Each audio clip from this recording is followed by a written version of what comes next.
خدمنا مع وحدين تيطاسي وسكايريه لقيناهم رجال، وخدمنا مع واحد اللي يصليو وتابعين قبلة الله سبحانه وتعالى ونصابه وكذابين وشلابيين.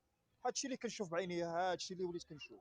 بغيت نتسطى وحق الله، بنادم كيمشي للحج عاد كيكفر، وهذاك اللي كيسكر ويشرب ما يقدرش يدي ديال الناس، ما ينصب على حد، يخلص خدامه يعطي الناس رزقها تيبقى له رزقه كيشرب به.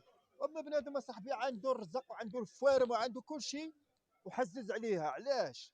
عطينا الناس رزقها، الناس خدامه معاك اعطيها رزقها، خلص الناس كتخلص عطي الناس رزقها، وطبها رزقك اصاحبي، خشي الفيرما ديالك وهذوك الفوارم ديالك تبيع ديرهم وخشيهم في البنكه يدخلوا لك 10 الملايين، ولكن رزق الخدامه اعطي الناس رزقها. واش بنادم اصاحبي كاين مسكين عنده الكرا يخلص الكرا، واحد مسكين ما عندوش شي منين غادي يجيب باش يكمل المصاريف؟ وانت بارك عليه فتي ليه الشهر من واحد حتى ل 15 في الشهر، منين غيجيب هاد المصاريف هاد؟ والشهر كمل البوانتاج كيمشي نهار 20، منين غيجيب بنادم هاد الفلوس هادي؟ باش يسرق؟